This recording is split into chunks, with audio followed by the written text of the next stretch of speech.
Welcome back to Left versus Right. I'm Anthony Weiner on the left, Dominic Carter on the right. I say welcome back because this drama keeps going and going. People seem to be enjoying the program, but every time I walk into the studio, I'm wondering if you're actually going to show up.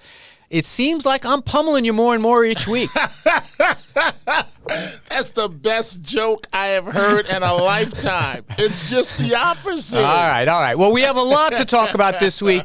This week, the circus had come to town, but now it's a full three-wing circus. Stormy weather. Wait, you mean the circus being that Trump is being fairly on trial? Fine. Yes, but now it's really gotten crazy. Stormy Daniels. No, it didn't get crazy. We'd heard so much about it. Well, let me just set this up a little bit. Stormy Daniels testifies. What's going on? Okay, we've had stormy weather. I can't be a great week for Donald Trump this week. Very awkward moments. This was the best week Trump has had. All right, let me hear your thinking. Let me hear your thinking. Yeah. Let me hear your thinking. Wait, did you finish your setup? I don't want to. That was fine. Listen, if any of our listeners don't know who Stormy Daniels is, who Donald Trump is, and what the trial is about, we're going to get to some of the other legal things, but this seems to be. I mean, when you have someone sitting on a stance under oath saying you had an extramarital affair, whatever it is. Wait. Let's go back. One, is Trump on criminal trial for having an alleged affair with Stormy Daniels? Absolutely not. He's not. He's not. Okay, so wait. So that's completely irrelevant. Can we talk about it anyway, though? Wait. So that's completely irrelevant, right? Well, let me ask you this question before you continue. I think it is mostly irrelevant, but why did Donald Trump's lawyers spend so much time trying to discredit this story? Don't we all kind of know it happened? Well, because this was the best week that Trump has had at this trial. Tell me why you think that. It's been the best week he's had in a long time because the case ended. Stormy Daniels completed her testimony, the adult porn star, Thursday afternoon. Right. Here's how you know how bad she was as a witness. Cross-examination. Okay, testimony, cross-examination, redirect by prosecutors. Redirect lasted just minutes. They know they can't clean up the damage that she's done to this case. The woman she has an axe to grind. She admitted bias. It doesn't matter to the case. No, you said it yourself. It does matter. It does matter. Here's why. She admitted bias. She admitted that she hates Trump. She admitted that she would dance if he goes to jail. The jury heard all of that. We heard back and forth about texts and what she said and what she didn't say. Look, I'll leave it to the listeners to decide whether they believe the story. Frankly, I think most of our listeners probably believe the story. But that's irrelevant. But you are right, it's irrelevant. So that's between Trump and Melania. I agree with that. Okay. But that's why I don't understand the strategy on defense to spend so much time trying to deny the thing. Look, let's just reset. They ate her for breakfast. I know, but let's reset the table. It was a classic example of exactly how to do a cross-examination. The prosecutors did not properly prepare her. She came in cold, hot, meaning and emotional, right, and completely blew the prosecution's case. Let's assume for a moment she wasn't a good witness. No assumption. I bet my life on it. Well, don't bet your life, Dominic. I need you around to broadcast the show next week. I bet my life on it when this is a hung jury. Let me just finish. When this is a hung jury, the jurors, if they decide to talk, will say that it all went downhill, starting with Stormy Daniels. But here's the thing, Dominic. Whether there was an affair or whether there's not an affair, whether she's lying or telling the truth is irrelevant to the crime. You said it yourself. It's irrelevant to the crime. This was the cover-up. Whether it's she did something or didn't do something. You mean a clerical error when you say cover-up? I'm saying what the crime, the allegation of the crime. Right, the clerical error. Right. Okay, I don't know what point you're making, but you yourself said at the very outset of that. Trump is on trial for a clerical error in terms of filing the document. No, that's not right. This money. Here's what we did learn. It wasn't even her. I kind of agree with you that whether they had the affair or not, people can make up their own minds. I got news for you, Dominic. No, you said that 3 times already. Right. Go ahead. I got news for you. I think they had the affair. Okay. But put that aside for a moment. The crime is the paying of the money, and now we heard from witnesses. That's not the crime. Hold on a second. That's not the crime. Paying of the money. I have to finish my thought. Okay. Go ahead. Paying of the hush money, if we're going to call it that. Donald Trump did it personally. We now know that from witnesses. He signed the checks himself. That's not a crime. Hold done. We're not done. Okay. The second thing, the reason that they did, that's what Pecker said. They were concerned about the effect on the campaign. They've now put those two things together, and we're not even done with the trial yet. No, so long haven't. as you have No, the payments and the influence of the election, he's guilty.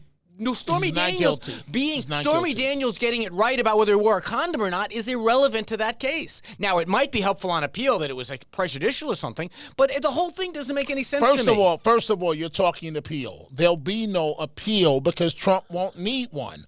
But let's play because he's not going to be convicted. Hung jury. Prosecutors may decide to come back. He'll be elected in November. We'll have plenty of chances if that happens. So the case goes poof. Okay. Right? All right, that's your prediction. But I bet my life on it. Do not bet your life, Dominic. I bet my life on it here. that it's a hung jury. So it's funny. I want to tell you, you are so sure now he's going to get a fair trial that you were so sure he wasn't going to get it 3 or 4 weeks ago. No. When I say a fair trial, the fact that the man is in court every day is completely unfair. I understand, but the trial you said wasn't fair. You said you can't trust this jury. Now you're saying you trust the jury with your life. No, I didn't say I trust the jury. I say I'm betting my life. Who gives a hung jury but the jury? I say I'm betting my life based on the evidence or lack thereof. So you think the jury's going to be fair to Donald Trump and acquit him? I think you're using the word fair. I'm just making the point that you changed your tone. No. I haven't changed my tone. You're trying to spin it. You said he could not get a fair trial. You're trying to spin it. That it's a kangaroo court. Now you say he's going to get a fair trial. I never once said it was a kangaroo court. I think we can go to the tape. No, you might have used that expression, but you said a New York jury, you'll never get a fair trial, all that stuff. Now that I did say. Okay, well, it's the same jury. All right, well, keep going. Go ahead. I made the point that they've now set up the two big things. One, with Pecker saying they were very concerned about the effect of the election. Wishful thinking on your part. Okay, well, let me continue being wishful. Okay. That Pecker set up the idea that it was for the purpose of the campaign. That was what they were concerned about. And now we have witnesses that have said Donald Trump himself signed these checks, and they have notes from his accountant for what it was for. I don't know. You can take the Stormy Daniels thing and throw it completely out, and still the evidence has been stacking up against Donald Trump. You very well know, just like I know, that oftentimes there are variables in court that have nothing to do with evidence. Whether a jury likes a witness, whether a jury dislikes a witness, whether a jury likes the defendant, whether they don't like the defendant, whether the jury likes the judge, whether they don't like the judge. Stormy Daniels blew the entire prosecution case. Okay, it's over. You've now said that a couple times. Okay, so why do you think Why do you think redirect on Thursday only lasted a little bit of time? Because they had no concern about the impressions they left. They were happy. It's because trying to limit the damage. She's already ruined the case. That's interpretation you asked me for. If I'm Alvin Bragg right now, I feel like I've been hit with a sledgehammer in my head. Let me play this out a little so I understand your position. So Stormy Daniels, a terrible witness, completely discredited by the defense. It does no harm to the case. That's what you say. No, I'm saying from the perspective of the facts and the evidence in the case. Let's assume every juror believes she's a liar. It doesn't change the fact that they paid her off. Okay. By the way, do you believe they paid her off? Let's. Now that you've seen the evidence, do you believe they paid her off? I believe that Team Trump did what they paid her off. Let me just finish. Okay. I believe that Team Trump did what 7 out of 10 businessmen do. So you believe they paid her off? I believe they paid her off. Most of our listeners believe they paid her off. A lot of evidence in court that they paid her off. Because it's much more. Why do business leaders settle? Why do they settle lawsuits? I just want to make sure we agree on the facts. Because it's cheaper to settle than to go to court. 100%. Okay. Come up with whatever explanation you want. Okay. You and I agree they paid her off. I don't feel comfortable using that. Plenty of evidence in there that they paid her off. You're trying to lead me down a road. I don't feel comfortable. Sometimes I'm leading you just to we establish the facts so we don't need to argue about them anymore. Okay, so they paid her off. Okay. So now the question is only, did Donald Trump know directly, or was it just part of his organization that did it? They now have his signature, that squiggly signature, on individual checks they FedEx to the White House. That's not bad. that simple. Not that simple. Well, it's not that simple. But then the second thing is, well, why did they do it? Did they do it for the purpose of influencing the election? And they had the interview, the witness with David Pecker. You said it's so meaningless, that said they were waste very of time. Okay, I understand. I'm just refreshing it. And they had him on the witness stand recount conversations and show texts about how concerned they were with the election. And so now they have those two things. I have to tell you something. Even if you take Stormy Daniels completely out, even though I think it's bad for anyone to be accused of whatever it is, even if you take her completely out, and you're right, she's the worst witness on earth, you still have evidence that are piling up that's very, very bad for Donald Trump in the guts of this case. Every single juror can take out the entire Stormy Daniels testimony and still believe that that Donald Trump did this crime. Now, can I give you the reality of what's happening? Okay. The reality is jurors are saying to themselves, okay, why are we here? Because this porn star says that in 2006 she had sex with Donald Trump. That's the premise of everything. And then the payment that all comes in after the fact. When the jurors look to the starting point of all this and they see how Stormy Daniels embarrassed herself on the witness stand, game over. You know who would be a better lawyer for Donald Trump? A better lawyer? Yeah. Who? Dominic Carter. Because when you I agree. Listen, when you said people pay off people all the time for all kinds of reasons, whether they think it's right or whether they think it's wrong, we think it's true. That's how they should have handled this. They got a doorman who made up a story about Donald Trump. They paid off him. Instead, they spent 2 days with trying to show that Donald Trump didn't have this affair. That was dumb. That was just because of the vanity of Donald Trump. What I would have done if I were him, I'd say, take Dominic Carter's line. Maybe we paid her off, maybe we didn't. We pay people off all the time because we just don't want to deal with the aggravation. But instead of doing that, they made the jury have to listen to those details about Donald Trump, and the whole country did also. That's why it was a bad week for Donald Trump. No. What they did was they said step by step, inch by inch, we're going to dissect this witness to prove that she is a liar, Stormy Daniels, to prove that what was the best proof of that, by the way? To prove that there may be well, when she said that she didn't do this for financial reasons. Well, that shows she did, but that doesn't prove that she didn't have the sex. But see, all you want to focus on is whether or not he had the affair. I actually don't. Okay. I want to understand So why did you just say the sex? Because you said she was the discredited. sex is irrelevant. It's irrelevant. If we both believe that, why did they spend 8 hours on it? The sex is between Donald Trump and Melania Trump. And now the whole country is hearing about it. And no one else. I'm just saying they should have handled it the way you handled it. No, all right. But do you have anything more we want to add on this? The prosecution had to call her, but I guarantee you they are saying to themselves, oh, my God, we have blown our case on a porn star. You know what I would have done? I would have had the Dominic Carter strategy. I would have had her up on the stand. If they had to establish that this payment was made, first I would have stipulated that the thing got paid. Because there's so much evidence they died to stipulate it, and I would have said, Ms. Daniels, you said these 9 things in 2006, and here's what you're saying today. Have you changed your story? No, I haven't. And I would have sat down. I would have left the idea that she's a liar and then moved on. Get this person off the stand. I'm running for president, Donald Trump should say. No. I don't need this. All right. But you can have the final word. But see, here's the mistake you're making, Mr. Weiner. This case is not hurting him. It's helping him. Maybe. And there's no maybe in it. You're all about predicting the effect that other people are going to have. By the way, how are things working out? Funny. No, we're going to that next. Right. Oh, that's next? That's next. That's next on the rundown. Funny. So your Democratic buddies. Oh, man, Trump let me set it up in case. Okay, set it up. In case our listeners haven't heard. So there are 4 big cases, 85 total indictments. And the 4 cases are a documents case in Mar-a-Lago, a Georgia state case, which is basically like the January 6th case, but just in the state of Georgia, trying to overturn the results of the election there. And the big one, the January 6th, the election interference case, Jack Smith, that name. All 3 of those cases that I just listed are dead or dying and will probably not come based on news this week. I'm coming to join you, Elizabeth. I'm coming for Ed Sanford.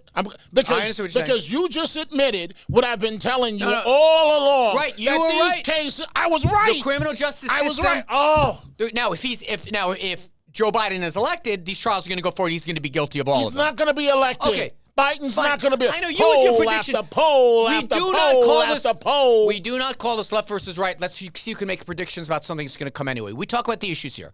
So these big 3 cases. No, we don't talk about the issues. We talk about Weiner trying to spin and manipulate. All I did is say these 3 cases are in deep you met your match because you're not going to spin and you're not going to manipulate me. You're going to manipulate? No, I'm not spinning. But go ahead. All right, so these big 3 cases, and let's do it. The Mar-a-Lago case. Right. Documents. The judge pulled back the date, said it probably won't even start. Now experts are saying, I'm not an expert, say it's not even going to start before November. Right. The Georgia case, this Fannie Willis had a relationship with this prosecutor. Wait. She had a relationship? Is that what you call it? I think that's called an affair that she tried to hide, that she went before a black church and did not say anything, and they're coming after me. They're coming after the district attorney. And then the state Senate wants to investigate her. Your Democratic buddy, don't hold your head. No, I'm just saying you're going off on a tangent. We already know this. I'm telling the truth. Okay. Your Democrat, let me just finish. Your Democratic buddy, the state Senate wants to, she's a Democrat, state Senate wants to investigate. I'm not going before them. They're Republicans. I have not committed any crime. You're doing this acting out of some... Thank you, Madam DA, for informing us that you have not committed a crime. I know this issue backwards and forwards, and even I don't know what you're talking about right now. She's going to be removed from office. Okay, maybe... I'm coming after Trump. Okay. And the appellate court says... Go ahead. Let's just try to... Not everyone knows this case as well. You're acting out like some pantomime here of something I think a lot of people don't know. Okay. So she had this relationship. The judge said... Affair. My God. She had an affair. Taxpayer dollars. Put that part in too. That part was not there was evidence that contradicted that, but that's not relevant. Let me just that's not relevant. It wasn't relevant to what happened. Stormy Daniels is not relevant, but the district attorney in Georgia. Stormy Daniels? The district attorney in Georgia, where her boo Nathan Wade uses what $800,000 of taxpayer Dominic, dollars. I got an idea. Go ahead. You set up the latest news in that case. No, go ahead. You sure you don't want to go back to 2 months worth of news and just let me set up? So the judge in that case said, no doubt about it, inappropriate to have this person that had an affair with Fannie. He's kicked off the case. Donald Trump said that's not good enough. I think Fannie should be thrown off the case. The judge said, there's a perception. There's a perception, but there's not a real conflict. Now, the same judge that's running for re-election that needs the black vote that used to work in Fannie Willis's office. That judge. Fair enough. Yes, that judge. So the court of appeal said, you know what? We want to take a look at this, stop everything in the trial, slow that one. So that's that one. And then the January 6th case is the case with that Donald Trump is in the Supreme Court. That's saying that he wants the right and he wants Joe Biden to have the right to kill someone. No, that's Anthony Weiner. It actually was literally asked by the appellate court judge of Donald Trump, and Donald Trump agreed with it when he was interviewed by Time Magazine. Go read my podcast. Go listen to my podcast, The Middle Unplugged. So those 3 cases are now done. So now it all comes down to the case in New York, unless... I know you want to make a prediction, but now if Donald Trump... No, I don't want to make a prediction. I'm telling you what's going to happen. But if Donald Trump... Not a prediction. I'm telling you a few months in advance what is going to happen. That either a hung jury or straight out acquittal. Okay. You know, anyone who believes that anyone but God knows what's going to happen in the future, who knows? Donald Trump might get elected, might not. But the point I'm making is that if he does get elected, Donald Trump...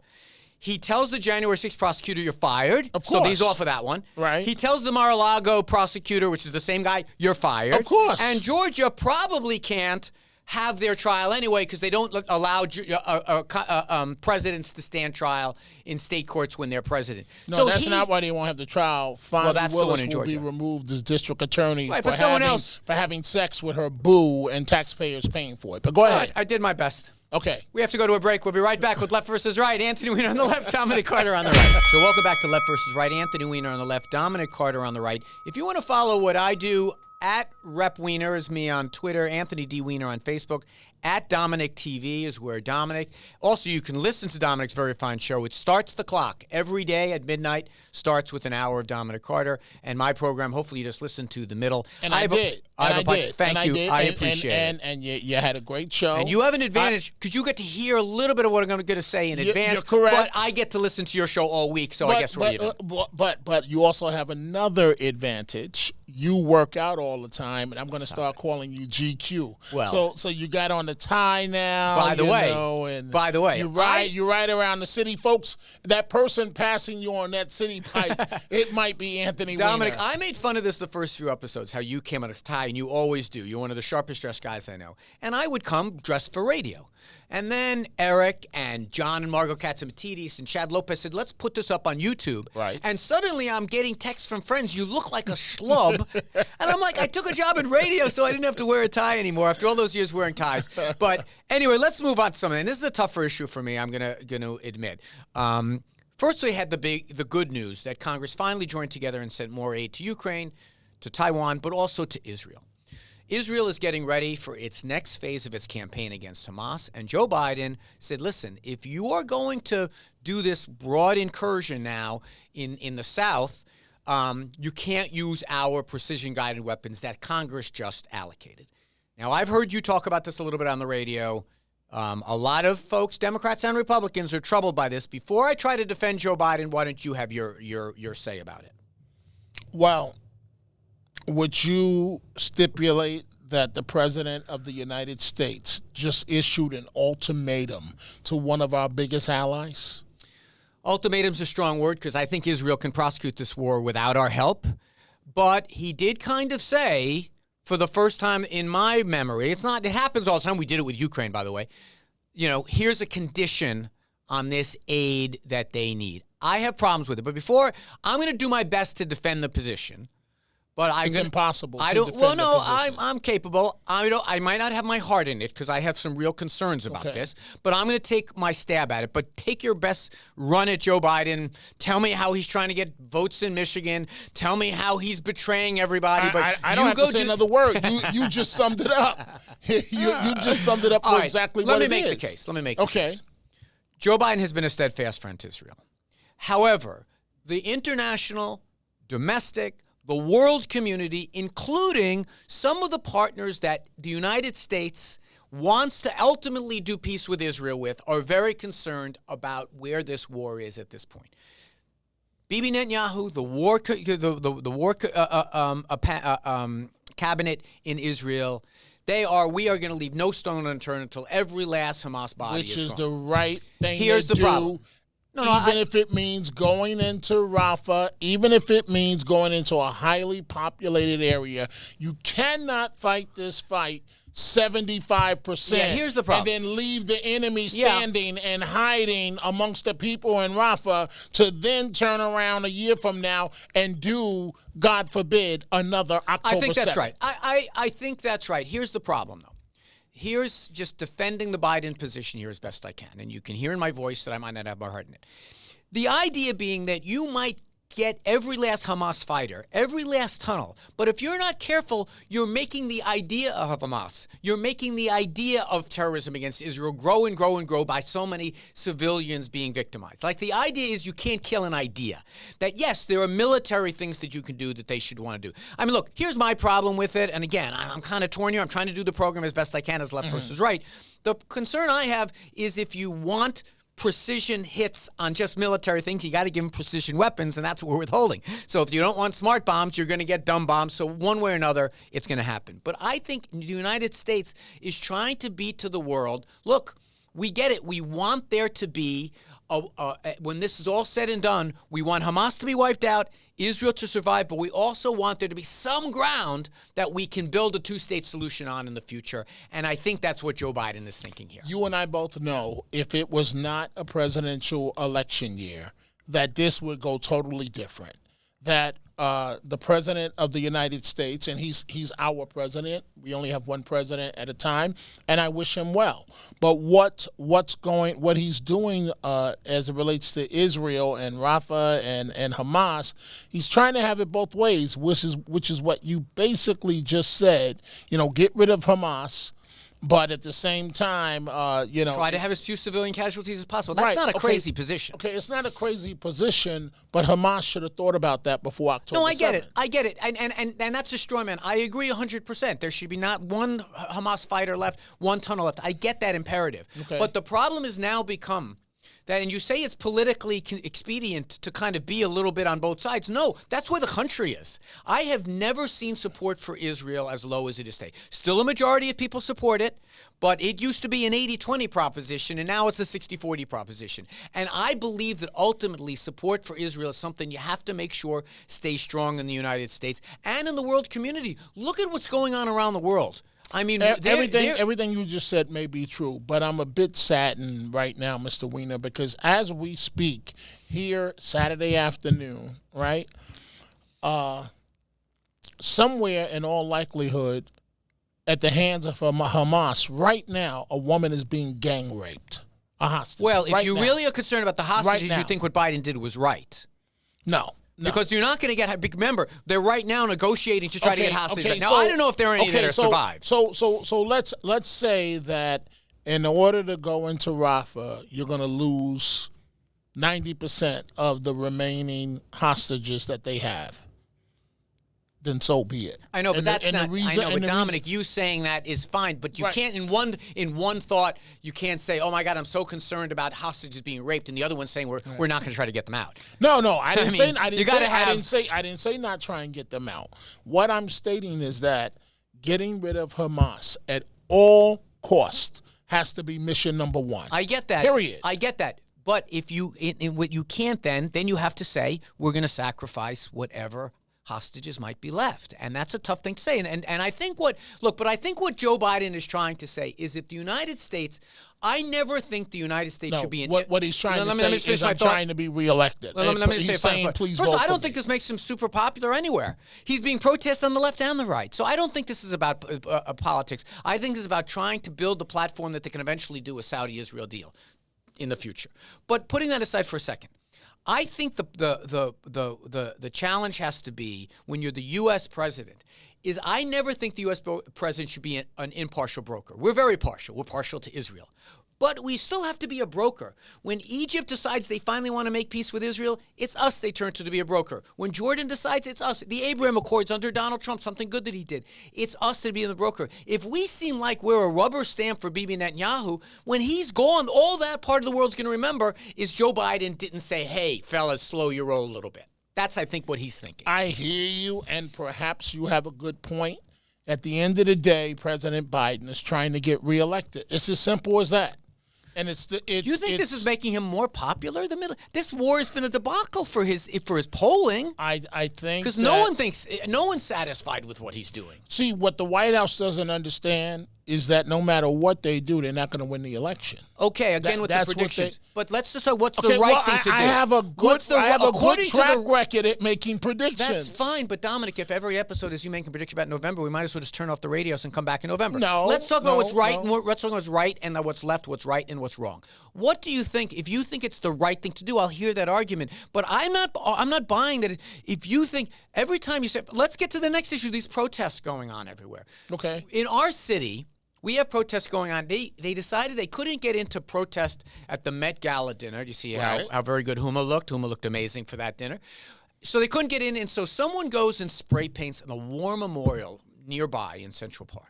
Disgusting. So wait a minute. What does she tell you about your appearances on Left and Right? You may believe that Huma and Hillary Clinton and Bill Clinton are all, and even Jordan Weiner are huddled around the radio every week.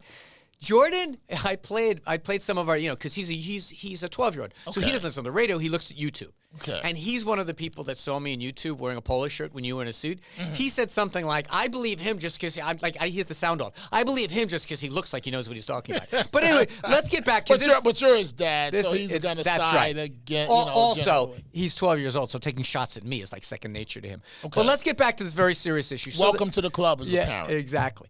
So. Vandalism at a war memorial, which is outrageous. Right. Eric Adams, who is flopping around in the polls, unpopular with everyone. Wait. One more time. I want to make sure I heard that right. You said Eric Adams, who is flopping around in the polls. Wait.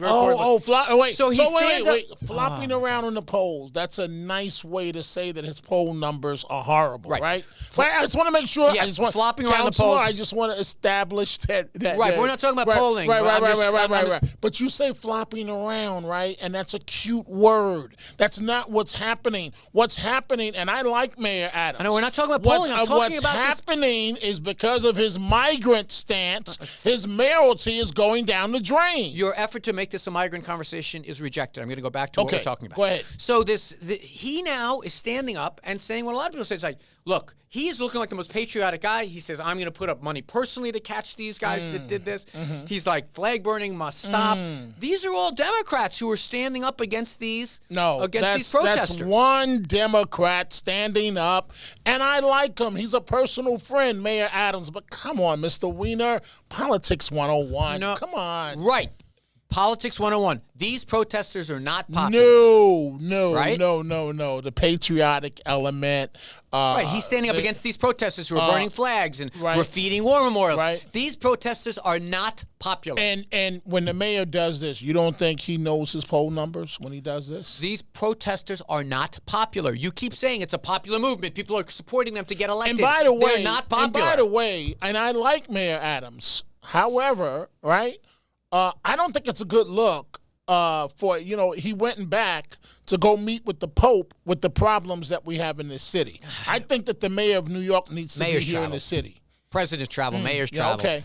I didn't hear you complaining when Donald Trump broke a record for the most golf played by a president in American history. People take time off. I don't have a problem with people taking time off. Obama in golf? Donald Trump broke all the records. Okay, but he was an effective president. Quite effective. Okay, so you don't care that he travels so long as he gets the job done. I don't care if Trump. And by the way, what do you have against the Pope? Why are you anti-Catholic? I know. No, nothing against the Pope, but it's all politics. So the mayor's doing the right thing. Yeah, you think? Of course, it's politics. The mayor's doing good things, appearing patriotic, and he is patriotic. Everyone. But it's politics. That's the point I'm making. No, politics for him. No, I understand. For him. But the point that I'm trying to make, and this was time that I led you down the path that you might not have noticed. I don't ever go down the path. You always say that supporting the protesters. You don't think I see a million miles away when you're trying to lead me down the path? Let's see. I'm about to tell you where I was going. Go ahead. So you keep saying that supporting the protesters is good politics for Joe Biden, and I'm pointing out that supporting the protesters? Right. I thought you said he's kowtowing to my Black Lives Matter and wants to win Michigan, so he's kowtowing to the protesters. Okay. And the point I'm making is the protesters are unpopular. So when Joe Biden stood up against them, John Adams stands up against them, Anthony Weiner stands up against them. Being against them is the good thing to be, not being for them. But I recall you said, ignore the protesters. And to which my response is FIT and Fordham University. What did they do? They did the same thing that Columbia did. No, they did not. By the way, come on. They said you got 1 hour to get out, or I want to amend my grade I gave to the Columbia president. Wait, no, our last minute here. So you're going to lower it. I'm going to lower it only because they cleared the. But wait a minute. They cleared the yard at Columbia, and then she canceled the graduation anyway. What the heck? Right. I mean, I did predict they wouldn't have the graduation anyway, but what's the point of clearing the yard if you're not going to use it for the graduation? Right. I don't get it. She's not effective. No. She's not effective. So you're lowering her grade to what? I'm convinced I should be the president of Columbia because I would. You know what? Because I agree with you. If I was going to, because I could at least pick up the phone and say, Anthony, you've got to squash this immediately. No. Here's what I would have done. If I'm going to cancel the graduation, I turn the bright lights on them and I said, "Hey, fellow students, this is why you don't have a graduation." And I would just leave those lights shining on them so the whole world knows that those protesters stopped the rest of the campus from having their graduation.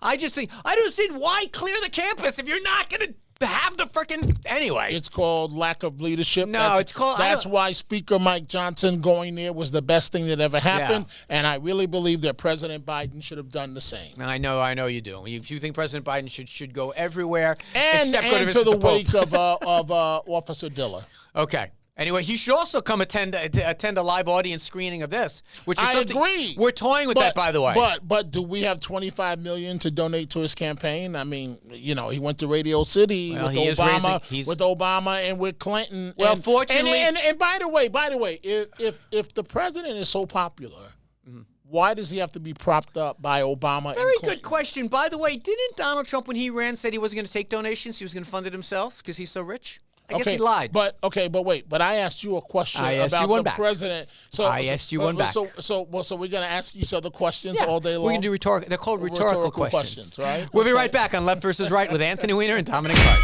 So welcome back to Left versus Right. Anthony Weiner and Dominic Carter. Anthony Weiner on the left, Dominic Carter on the right, in case you didn't know. And by the way, if you're listening to this on the radio, thank you for doing that. But you can also get this on YouTube and also as a podcast. So let's go to an issue. We were talking about Eric Adams, and you were telling me. So Eric Adams has a thing here, and for the national listeners around here, let me set this one up. It takes a little bit of a walk. So we all know social media takes on this outsized influence. I think Eric Adams famously said during the campaign, "I care about Social Security, not social media." He says he doesn't care. But recently, his police chiefs, not individual rank and file cops, but the police chiefs, have been ripping back at other politicians and also at members of the media in a way that, to me, sounds really inappropriate. You know, these are guys that wear a uniform. They're to work for taxpayers. They're supposed to be nonpartisan. They're just supposed to do their job. And they've been, I don't have any of the quotes here, but maybe you have a couple at the tip of your tongue. They've basically been sending these guys out to say, if you don't like our country, get out. If I encourage people who don't like what these people are doing, they hate our city. Things like that. And these are police officers doing this who carry guns and badges criticizing politicians. I think it's really inappropriate. A lot of it is inappropriate. So we agree right there. First of all, let's start with DCPI. That's the department that handles the media. What does that say? Right? Oh, Deputy Commissioner of Public Information. So they took away, we all have credentials as media people. They took that away from DCPI because it's political and put it to a separate agency. What's going on with DCPI now, I have never seen in my 40-year career. We have a Deputy Commissioner of Public Information running around the city like he's a police officer doing news conferences where it should be the chief of patrol. In years past, you never knew really who was in charge of DCPI because they're behind the scenes. Because you'd always see like media. Ray Kelly or Bratton, one of those guys. Right. Now it was a little different with John Miller, but John Miller headed counterintelligence. These guys are all posturing to move up after Adams is done. You've got another guy, Daughtry. This guy never met a camera that he didn't love. He's showing up for every live shot. This guy is acting like he's the police commissioner. Now, the one thing why I will cut them a break, what they're doing on social media is inappropriate. But it's hard. So, like, they're going after the Daily News. There's this one reporter at the Daily News. There are some reporters that are just... Well, Harry Siegel is a columnist, right? He's not even a reporter. Funny you use that name. Funny you bring up that name. I think a lot of all the names in the world. But our listeners don't read the papers. They just get all their news from 77 WABC, Nolan Layton and the gang. You're correct. So in the past, police officials just had to take it and complain privately and talk to other reporters to fight their battles. Just like the water department did, just like the tax department, just like parking enforcement does. Right. That's part of being a... But now, and see, I don't know if this goes up to the mayor, but knowing him very well personally, Eric Adams is not the type of guy that just sits back and take it. And whatever you give him, he wants to give back 3 times back to you. But saying something like saying to a city council member, I don't have the quote. Tiffany Caban, I can understand how they get Tiffany Caban, for those of us who are not from New York, she's a socialist, far left person, ran for district attorney basically on a platform of let everyone go free. No doubt about it. Not my cup of tea, not your cup of tea, and I can see why police officers might say she's not for us. But to be a police chief and put out a tweet, this person does not love our city. You know, okay, settle down. First of all, it's your job. Like you said, it's your job to take your lumps. It's the political figures who are supposed to be arguing back and forth. It should not be because where does that stop? First of all, when you're a police chief, when you're a police chief, one of the most important things that you've got to express to the community is that you work for everyone equally. You can be the most conservative or liberal person. If you're mugged, we're going to try to find the guy that mugged you. I think it's terribly inappropriate, but this is the problem with social media right now. Everyone feels like they have to go out and yak. If I ever became mayor, I would say, listen, my police commissioner... You're considering going back into politics? I've run so many times, I figured out... But no, seriously, are you considering going back into politics? I am not. I don't... my problem is right now, I don't have any lane that I could swim in. Yeah, I am, because the Democratic Party has moved kind of really out there to the left. Like my positions on Israel, for example, I'd probably lose primaries in most parts of the city. And on crime, like I think we should have more cops, et cetera, et cetera. The moderate Democratic lane is really tough to function in nowadays. But putting that aside for a second, let's go to a local thing. We were going to finish with this, but since we're in New York City, let's talk about it. So the Knicks and the Rangers. Everyone is talking about the Knicks and the Rangers. MSG is on fire. Everyone wants to get in there. Unfortunately, it's owned by this jackass Charles Dolan. I mean, I can't root for these guys. It's like rooting for U.S. Steel. I mean, I'm an Islander fan. I'm not a Ranger fan. But this New York Knicks team, they're like New York. They're working class guys. They out hustle everyone else. They're not pretty, but they get the job done. They got a Jewish guy who's on the team. I mean, and he can ball. He's pretty good. These guys are really, really good. They have a guy who's literally called OG, which is what I call you. I mean, this is a great moment for New York to have this, but it's so hard. You look at these pictures. It's all these suits there, all these celebrities there. Are there any authentic New Yorkers who are going to these games anymore? That train been left the station. I guess that's right. To go, first of all, I don't pay attention to Dolan and his computer software over who's coming in and out. His facial recognition, if you ever say anything nasty about him, I'm probably on a ban list after what I just said. You're on the list now. Edit that out, Eric. But I think the Knicks are so hot that it doesn't matter. It's become Celebrity Row. Yeah. Like most of us, you've got to enjoy them on television because unless you've got 2,000 to 3,000 to 4,000 up to waste for one game. But I got to tell you, here's the thing about bandwagons. People like me hop on bandwagons. I mean, I'm a hockey fan. I'm not really a basketball guy. My son's really into it. So you're telling me, I want you to hold that thought. You're telling me that you may get on the Trump bandwagon. Well, I don't know. By the way, speaking of which, you know who you got on the Trump bandwagon? Who? Curtis. Well? Curtis says he's been listening to this show and he's starting to talk. He threw his name in to be vice president. Right, I heard that. And the only reason he did that is that knucklehead Kristi Noem makes the papers by shooting her dog, and Curtis is the most pro-animal person you'll ever meet. Right. He inherited, he adopted a bunch of cats, and his idea of getting the rats off the street is all take them into his apartment now, with in fairness to you, I just interrupted your thought. I hope you remember it. You were telling me something? I never do. Let's go to one final issue. Okay, Your buddy that you love to pump up, Speaker Johnson. He's going to be Speaker Johnson some more because Hakeem Jeffries pulled his fat out of the fire. That knucklehead Marjorie Taylor Greene tried to have another speaker battle, and it was the Democrats that joined with the Republicans to keep Speaker Johnson on the job. Bipartisanship lives in It does, and it was the right thing to do. I give Speaker Johnson a lot of credit. He's faced a lot of heat on the far right in terms of this Ukraine deal and so on, working with President Biden. Why does the far right like Putin so much?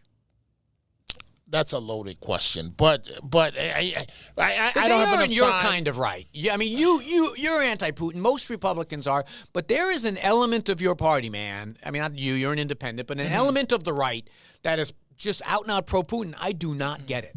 This is the party of Reagan, for crying out loud. Right. But I do want to go back to my point. I'm sorry. So Stormy Daniels just blew the case for the prosecution. Oh, we're done with Putin? Or does she work for Putin? Wait. And the polling shows that Trump is headed back to the White House. Might Anthony Weiner get on the Trump bandwagon? So here are the conditions. Okay, go ahead. Okay. One, I want to see the outcome of these trials because I don't want to. You mean trial? No, there's 4 trials. I want to see the outcomes of all of them. There's one. No, the other ones are delayed. I want to see before. They're not going to happen before November. Right now he's an indicted man. So I don't vote for guys who are indicted. I want him to clear his name, don't you? His name has already been cleared. He's indicted. He's got 84 indictments against him. His name has already been cleared. But go ahead. Who? Well, the Supreme Court's taking on one of the cases. We can go down the line. One has been the whole point is you asked me the conditions. If he beats 84 of those cases, if he Harry Houdinis himself out of 84 indictments, not because he fired the guy he sat judgment on his own case. So now we have conditions. Okay, go ahead. No, I want want the guy to beat the case. Don't you? Okay. You don't want this indictment to hang over his head for his. Let's say he gets reelected. You don't want 84 indictments hanging over his head, do you? But okay, clear his name. Okay, demand a fast trial. To folks that are watching on that smile you have, to folks that are watching on YouTube, this is Mr. Weiner casting his fishing rod, trying to get me to take the bait. What? But he knows that I'm not going to take it. You want your guy to clear his name. He has 84 indictments hanging over his head until someone. That's what you say to his base. No, to his base. It really officially it's 84 counts over his head. But to his base, we don't see it that way. His base is irrelevant. His base His base is irrelevant. Yeah, the criminal justice system, even if hey, be careful, because you sound like Hillary when she made that comment about Trump I'm supporters. saying that someone, however many people you have marching outside a courthouse is not how we decide if someone's guilty or not. So you said you said Huma, Bill. Who else you said listen to the program? I should not have put their names in. Edit that out too. I need an edit button of my own here just to edit. So they listen as well. Listen. All I can tell you is that more and more people are stopping me on the street. And that doorman, yes, that told you to tell me hi. Has he pulled you aside and Anthony? He has not. You're wrong on the issues. He has not. But I will say this: a lot of people take me aside and they say that they agree with me on some things, agree with you on some things. And it's an important thing for us to remember. We're on a radio station, a lot of people who are very partisan. Right. Okay? But be honest. But 80%, most of them say they agree with 80% of what I say. Most of the people, maybe 20% of what you say. People who are 80% smarter than average say they like me. People who are 20% smarter than average say they think you're doing a good job. All right, let's that was good. But let me make this argument about Speaker Johnson. Okay. He's owned now by the Democrats. We own him. You might as well not even have the majority anymore because we own him.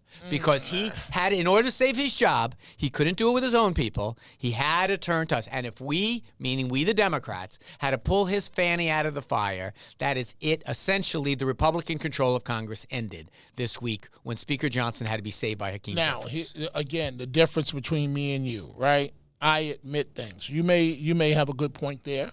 But we can't just keep changing speakers the way we change our underwear. No, because the Republicans don't know how to govern. They never did. No, it's there's just nothing they want. What do they stand for? It's just that you have. I know you're not. Do you want me to tell you what Democrats stand for? Do you want to hear what Democrats? Nancy Pelosi never had to get Republican votes to save her speakership. Democrats stand for crime. Democrats stand for an open border. Wait a minute. The Democrats voted in favor of bringing up the immigration bill. It was Republicans that didn't do it. It's their Congress. I'm waiting for them to bring that up. And what about the Oval Office? What about the White House? What about the Oval Office? Now we're months away from an election, and the president's talking tough. President Joe Biden's in there. The president beat your guy like a rented mule. The president how could you say he beat Trump? Like, what was your term? Like a rented mule? Yes. That was your term? Beat him like 7.5, 8 million votes. From the basement of his house. He didn't even have to campaign to beat him. All he had to do was say, look at how bad those 4 years were. It's called duck and weave, bob and weave. All he did what he needed to do. By the way, how hard do you think it is to beat a guy that lost so many jobs? I'm glad you said this. So all of a sudden, the president's willing to debate, huh? I find that interesting. You know, he didn't want to debate before. Sure, I guess I'll have to meet Donald Trump at a courtroom or something. He'll have to wait online after Stormy Daniels debates him. Then he's gonna. No, he doesn't have to wait online because Stormy Daniels just blew the case. All right, so we'll see. We'll probably have more next week to talk about. So I just want to be on the record. When Trump, there's a record? Are we recording this? When Trump beats this case, will you admit right here, Dominic, you were right, I was wrong? You have said you're going to give me a hung trial since the very beginning, but you said something else. You also said he's not going to get a fair trial. So how do I interpret that? Okay, the bottom line is what happens at the trial. That's the bottom line. I agree with that. So all of that talk, I don't hear it anymore. It's not a fair trial. It's not a fair trial. Now it's a very fair trial because I think the juror's going to do the right thing. This is the problem. You can't have it both ways. You got to pick a lane. It's either not a fair trial or it's a fair trial and he's going to get off. Which is it? Pick a lane. The lane is he's going to get off, and it's a trial that I don't listen. And get off is defined as a hung jury. Yeah, and we're out of time. And as I've said, if he beats this case, he's going to be able to march around everywhere and say, I beat the case just the same way, even though the Mueller report found him guilty of colluding with the Russians. He goes and says that he beat that case too. Here we go. No, we don't go. We end. Anthony Weiner on the left, Dominic Carter on the left versus right. If you missed any part of this, you can get all of it as a podcast. It'll be up soon after we broadcast here, and it's also available on YouTube.